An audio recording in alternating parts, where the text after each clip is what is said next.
Hello மக்களே, welcome to our channel. இன்றைக்கி நம்ம சேனலில் Harry Potter and the philosopher's stone புக்கில் chapter 7 the sorting hat part 1 பார்க்கலாம். Let's get started.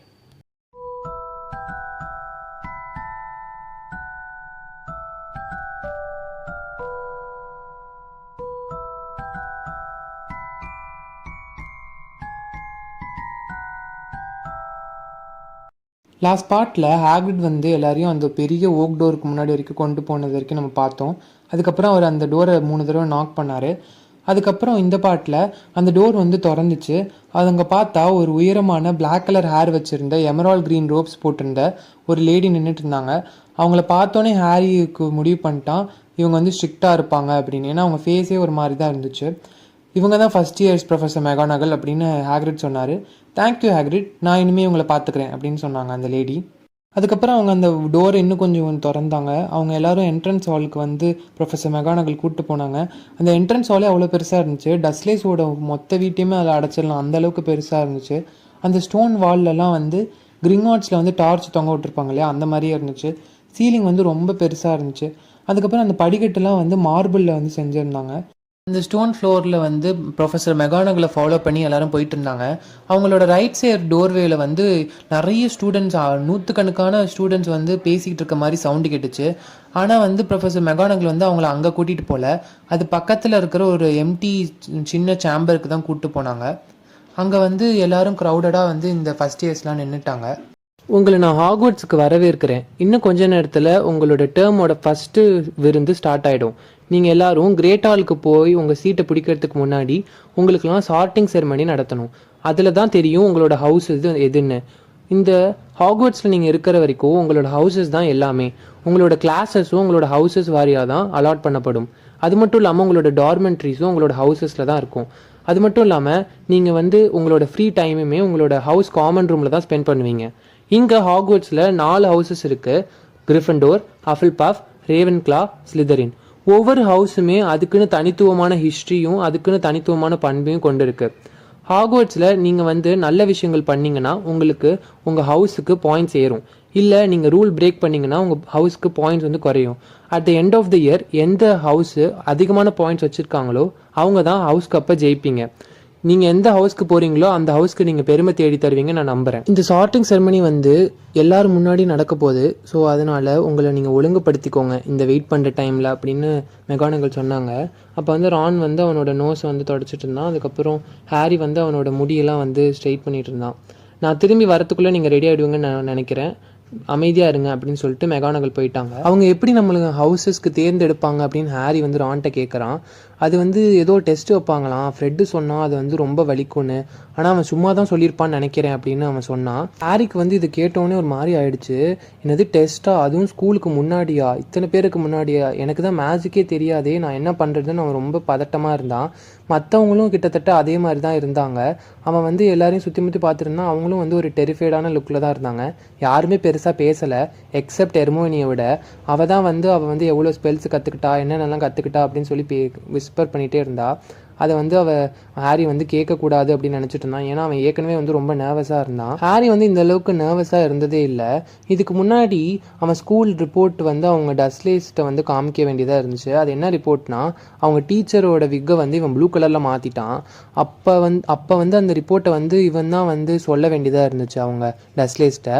அப்போ கூட வந்து அவனுக்கு இவ்வளோ நர்வஸாக இல்லை, அதை விட பல மடங்கு இவனுக்கு வந்து நர்வஸாக இருக்குது. இப்போது அவன் வந்து அந்த டோரையே பார்த்துட்டு இருந்தான். ஏன்னா மெகானகல் வந்து எந்த செகண்ட் வேணால் வந்து கூட்டிகிட்டு போகலாம் அப்படின்னு சொல்லி அவங்க பார்த்துட்டே இருந்தான். அங்கே ஏதோ ஒரு விஷயம் நடந்துச்சு. அது வந்து ஹாரி பாட்டரையும் ஒரு நிமிஷம் காற்றுல ஜம்ப் பண்ண வச்சுது. நிறைய பீப்புள் பின்னாடி இருக்கவங்களாம் கத்திட்டாங்க. என்னது இது அப்படின்னு கத்துனாங்க. 20 கோஸ்ட் வந்து அந்த வால் வழியாக வந்து வந்துட்டு இருந்துச்சு. அது வந்து ஒரு மாதிரி பேர்லி ஒயிட்டில் இருந்துச்சு. அது வந்து டிரான்ஸ்பரண்ட்டாகவும் இருந்துச்சு. அந்த ரூம்க்கு நடுவில் வந்து அப்படியே பேசிகிட்டே போயிட்டு இருந்துச்சுங்க. அந்த ஃபஸ்ட் இயர் ஸ்டூடெண்ட்ஸ்லாம் பார்த்துட்டு அப்படியே ஆர்கியூ பண்ணிகிட்டே போயிட்டு இருந்தாங்க. அதில் வந்து ஒருத்தவங்க மாங்க் மாதிரி இருந்தாங்க. அவங்க சொன்னாங்க, மன்னிச்சு நம்ம மறக்கணும், அதுதான் வந்து நல்லது, நம்ம இன்னொரு சான்ஸ் கொடுக்கணும் பீவ்ஸ்க்கு அப்படின்னு சொன்னாங்க. இங்கே பாரு ஃப்ரையர், அவனுக்கெல்லாம் இன்னொரு சான்ஸ் கொடுக்கக்கூடாது, அவனுக்கு அது தகுதியே இல்லை அப்படின்னு இன்னொருத்தர் வந்து சொன்னார். இன்னொரு கோஸ்ட்டு, அவங்க 2 பேருமே கோஸ்ட்டு. அந்த ஃபேட்டாக இருந்த ஒரு பேர் வந்து ஃப்ரையரு. அதுக்கப்புறம் அவங்களாம் கீழே பார்க்குறாங்க. அந்த கோஸ்ட் அப்போ தான் ரோட்டேஸ் பண்ணுறாங்க. அங்கே கீழே வந்து ஸ்டூடெண்ட்ஸ்லாம் இருக்கிறதையே, நியூ ஸ்டூடெண்ட்ஸ் அப்படின்னு அந்த ஃபேட்டாக இருக்க ஃப்ரையர் சொல்கிறாரு. அதுக்கப்புறம் நீங்கள் இப்போ தான் ஷார்ட் ஆக போகிறீங்களா, நான் நினைக்கிறேன் நீங்கள் இப்போ தான் ஷார்ட்டிங்க்கு போக போகிறீங்க அப்படின்னு அவர் சொல்கிறாரு அந்த ஃபேட் ஃபயர். அதுக்கு வந்து அந்த கீழே இருந்த ஃபஸ்ட் இயர் ஸ்டூடெண்ட்ஸ்லாம் வந்து ஆமான்னு சில பேர் மட்டும் தலையாட்டினாங்க. அதுக்கப்புறம் சரி நீங்கள் வந்து ஹவல் பஃப்க்கு ஷார்ட் ஆவீங்கன்னு நினைக்கிறேன், ஏன்னா அது என்னுடைய பழைய ஹவுஸ் அப்படின்னு சொல்லினாரு. எல்லோரும் தள்ளி போங்க அப்படின்னு சொல்லி ஒரு வாய்ஸ் கேட்டுது. அதுதான் வந்து மெகானகல் வாய்ஸ். அவங்க திருப்பி வந்துட்டாங்க. அதுக்கப்புறம் ஒன் பை ஒன்னாக அந்த கோஸ்ட்லாம் வந்து அந்த வால் வழியாகவே அப்படியே போயிடுச்சுங்க. லைன் ஃபார்ம் பண்ணுங்க, என்னை ஃபாலோ பண்ணி வாங்கன்னு ப்ரொஃபஸர் மெகானகல் சொன்னாங்க ஃபஸ்ட் இயர் ஸ்டூடெண்ட்ஸ்கிட்ட. ஹாரி வந்து அவனோட கால் வந்து வித்தியாசமாக இருக்க மாதிரி உணர்ந்தான். அதுக்கப்புறம் ஒரு பையன் சாண்டி ஹேர் வச்சிருந்த பையனுக்கு பின்னாடி ஹாரி நின்றுக்கிட்டான். ஹாரிக்கு பின்னாடி ரான் நின்று அப்படியே அந்த லைன் ஃபார்ம் பண்ணி அவங்க வந்து அந்த கிரேட் ஹாலுக்கு போனாங்க. அந்த போகிற வழியில் கிரேட் ஹாலோட கதவுகளே ரொம்ப பெருசாக இருந்துச்சு. அந்த கிரேட் ஹால்குள்ளே போனோடனே ஹாரி இது வரைக்கும் இமேஜின் பண்ணாத மாதிரி ஒரு விஷயத்த பார்த்தான். அங்கே வந்து 1000க்கும் மேற்பட்ட மெழுகுவத்திகள்லாம் வந்து அப்படியே காற்றுல மிதந்துட்டு இருந்துச்சு. அந்த இடத்துல 4 டேபிள் போட்டிருந்தாங்க. அதுவும் ரொம்ப லாங்கான டேபிள். அதில் ஒவ்வொரு டேபிள்லேயுமே கோல்டன் பிளேட்ஸ் அண்ட் கோப்லெட்ஸ் இருந்துச்சு.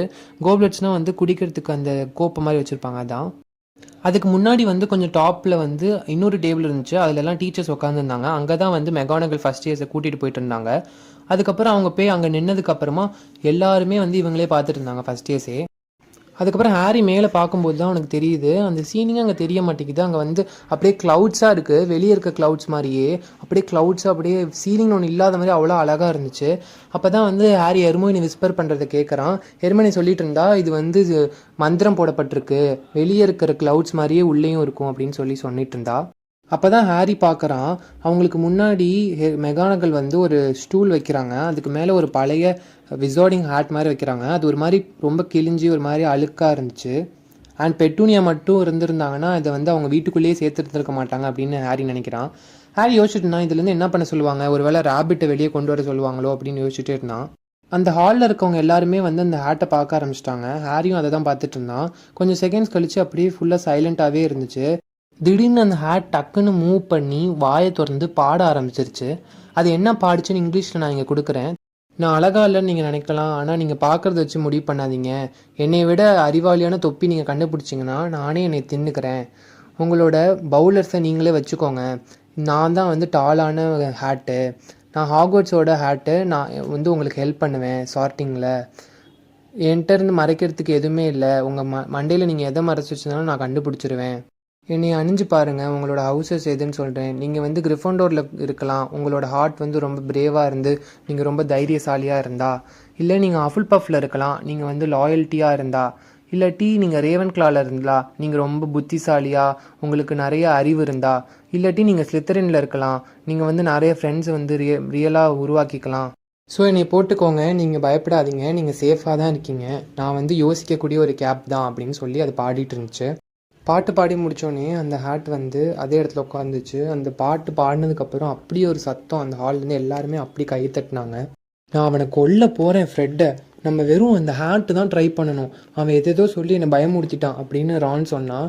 ஹாரியும் அப்படியே சிரித்தான். அப்போ அடி ஹேட்டு ட்ரை பண்ணுறது எவ்வளவோ பெட்டர், ஒரு வேளை நம்மளை வந்து ஸ்பெல்லு இந்த மாதிரிலாம் பண்ணி சொல்லியிருந்தானா நமக்கு ஒன்றுமே தெரிஞ்சிருக்காது அப்படின்னு ஹாரி நினச்சான். அதுக்கப்புறம் மெகானகல் முன்னாடி வந்து ஒரு பார்ச்மெண்ட் வச்சுருந்தாங்க. அவங்க சொன்னாங்க, நான் எப்போ உங்களோட பேரை கூப்பிட்றனோ அப்போ நீங்கள் வரணும் அப்படின்னு சொன்னாங்க. அப்போட் அண்ணா அப்படின்னு ஒரு பொண்ணை கூப்பிட்டாங்க. அந்த பிங்க் கலர் ஃபேஸ் வச்சுருந்த ஒரு பொண்ணு வந்து பிளாண்டர் வச்சுட்டு அந்த பொண்ணு வந்து அந்த சேர்கிட்ட போச்சு.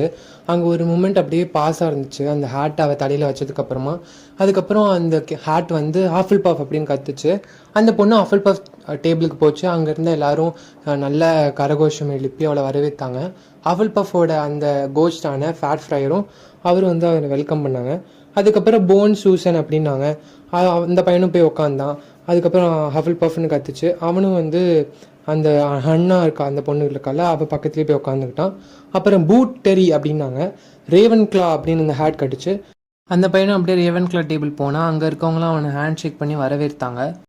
அப்புறம் ப்ராக்லே ஹஸ் மேண்டி அப்படின்ற ஃபஸ்ட் இயர் ஸ்டூடெண்ட்ஸ்லாம் ரேவன் கிளா போயிட்டாங்க. கிரிஃபண்டோரில் வந்து லாவெண்டர் ப்ரௌன் அந்த பொண்ணு தான் ஃபஸ்ட்டு கிரிஃபண்டோருக்கு போச்சு. அங்கே கிரிஃபண்டோர் டேபிளில் உட்காந்துருந்தவங்களாம் கை தட்டி வரவேற்றாங்க. ஹாரி வந்து ரான்ஸோட ட்வின்ஸை வந்து பார்த்தான். அங்கே அவங்களும் இருந்தாங்க. அதுக்கப்புறம் பல்ஸ்டர் மெல்லிசன் அப்படின்னு 2 பேர் வந்து ஸ்லிதரின் போனாங்க. அவங்க போனதை பார்த்து ஹாரி வந்து இமேஜின் பண்ணிட்டு இருந்தான். ஏன்னா ஸ்லிதரினை பற்றி அவன் மோசமாக தானே கேள்விப்பட்டிருக்கான். ஸோ அவங்களாம் நல்லவங்க இல்லை அப்படின்ற மாதிரி ஹாரி நினச்சிட்டு இருந்தான். ஹாரிக்கு வந்து ஒரு மாதிரி இருந்துச்சு. அவனுக்கு வந்து பழைய ஸ்கூலில் வந்து ஸ்போர்ட் லெசன்ஸ்க்கு வந்து தேர்ந்தெடுக்கப்பட்டது வந்து ஞாபகம் வந்துச்சு. அவன் எப்போவுமே கடைசியாக தான் தேர்ந்தெடுக்கப்படுவான். ஏன்னா அவன் நல்லா பண்ணல அப்படின்னு இல்லை, ஹாரியை வந்து அவங்களுக்கு பிடிக்கும்னு டட்லி நடிச்சிடக்கூடாது அப்படின்றதுக்காகவே அவனை லாஸ்ட்டாக போடுவாங்க. அதுக்கப்புறம் ஃபின்ச், ஃப்ளெச்லி, ஜஸ்டின் அவங்கெல்லாம் வந்து ஹஃபில் பஃப் போட்டாங்க. ஹாரி வந்து இப்போ தான் நோட்டீஸ் பண்ணுறான். சில டைம் வந்து ஹவுசஸில் வந்து போடுறதுக்கு வந்து அது டிசைட் பண்ண ரொம்ப நேரம் எடுத்துக்குது அந்த ஹேட்டு. அதுக்கப்புறம் ஃபினிகன், சீமஸ் அப்படின்னு கற்றுனாங்க. இந்த ஒரு மாதிரி சாண்டி ஹேர் வச்சுருந்தான்ல, ஹாரிக்கு முன்னாடி ஒருத்தன் நின்றுட்டு இருந்தான்னு சொன்னேன்ல அந்த லைனில், அவன் வந்து இப்போ போனான். அவன் பேர் தான் வந்து ஃபினிகன் சீமஸ் போல். அதுக்கப்புறம் அவனும் வந்து கிரிஃபண்டோரில் செலக்ட் ஆகிட்டான். அதுக்கப்புறம் இப்போ நம்ம முக்கியமான ஒரு கேரக்டர் ஹெர்மியோனி கிரேஞ்சர். அதுக்கப்புறம் மெகானகல் வந்து கிரேஞ்சர் ஹெர்மியோனி அப்படின்னு கற்றுனாங்க. இவங்க எப்போவுமே வந்து லாஸ்ட் நேமை ஃபஸ்ட்டு சொல்லி தான் வந்து கூப்பிடுறாங்க எல்லாருக்குமே. அப்புறம் ஹெர்மியோனி வந்து அப்படியே ஒரு மாதிரி ரன் பண்ணி போனான். ஏன்னா அவனுக்கு சீக்கிரமாக எதில் போகணும் அப்படின்னு தெரிஞ்சுக்கணும்னு ரொம்ப ஈகராக இருந்தா. கிரிஃபண்டோர் அப்படின்னு அந்த ஹேட் வந்து கத்துச்சு. வந்து அவனுக்கு பிடிக்காத மாதிரி சவுண்டு போட்டான். ஹாரிக்கு வந்து ஒரு மாதிரி ரொம்ப ஹரிபுளான தாட்ஸ்லாம் வந்துட்டு இருந்துச்சு. எப்போவுமே நீங்கள் பதட்டமாக இருந்தோம்னா நமக்கு ஒரு மாதிரி ஹரிபுளான தாட்ஸ்லாம் வரும்ல, அந்த மாதிரி இருந்துச்சு ஹாரிக்கு. ஒருவேளை நான் சூஸ் ஆகாமே இருந்தால் என்ன ஆகுறது? ஒருவேளை அந்த ஹேட்டை வந்து என் தலையில் வச்சதுக்கப்புறமா அது ரொம்ப நேரம் அப்படியே இருந்து மெகாகனகல் வந்து அதை எடுத்து ஏதோ ஒரு மிஸ்டேக் நடந்துருச்சு, நீ வீட்டுக்கு போயிடு ட்ரெயினை பிடிச்சி அப்படின்னு சொல்லிட்டாங்கன்னா என்ன பண்ணுறதுலாம் யோசிச்சுட்டு இருந்தான். அதுக்கப்புறம் நெவில் லாங் பாட்டம் அந்த டாடை மிஸ் பண்ணிட்டே இருந்தான்ல அந்த பையன், அவனை கூப்பிட்டாங்க. அவன் போகிறப்பயே வந்து தடுக்கி விழுந்துட்டான். அதுக்கப்புறம் அந்த ஹேட்டை அவன் தலையில் வச்சாங்க. அதுக்கப்புறம் அந்த ஹேட் ஃபைனலி கிரிஃபண்டோர் அப்படின்னு கத்துச்சு. அவனும் வந்து வேகமாக வந்து அந்த கிரிஃபண்டோர் டேவருக்கு போயிட்டான். அதுக்கப்புறம் மேல்ஃபாய், ட்ராக்கோ மேல்ஃபாய் அவங்க பேர் கூப்பிட்டோன்னே அவனும் போனான். அந்த ஹேட் வந்து அவனோட ஹெட்டை வந்து லைட்டாக தான் டச் பண்ண, அதுக்கே வந்து ஸ்லிதரின் அப்படின்னு கத்திருச்சு. அதுக்கப்புறம் மேல்ஃபாய் வந்து அவனோட ஃப்ரெண்ட்ஸான கிராப் அண்ட் கோயில் கூட போய் ஜாயின் பண்ணிக்கிட்டான். ஹாரி வந்து ஸ்டார்ட் ஆகிறதுக்கு முன்னாடி மூன், நாட், பார்க்கின்ஸ் அந்த மாதிரி கொஞ்சம் பேர் இருந்தாங்க. அதுக்கப்புறம் அவங்களாம் முடிச்சதுக்கப்புறமா மெகானகல் வந்து பாட்டர் ஹாரி அப்படின்னு கத்துனாங்க. உடனே வந்து அந்த அரங்கமே ஒரு மாதிரி ஆயிடுச்சு. ஹாரி போட்டரா அப்படின்ற மாதிரி எல்லாம் பார்த்துட்டு இருந்தாங்க. ஹாரி வந்து அவன் ஷார்ட் ஆகிறதுக்கு முன்னாடி பார்த்த விஷயம் என்னென்னா, இந்த ஒட்டுமொத்த ஹாலே வந்து அவனை தான் ஒரு மாதிரி பார்த்துட்டு இருந்தாங்க. அதுக்கப்புறம் ஹாரி வந்து எந்த ஹவுஸில் செலக்ட் ஆனா அப்படின்றதெல்லாம் நம்ம வந்து நெக்ஸ்ட் பார்ட்டில் பார்க்கலாம். Until then stay tune.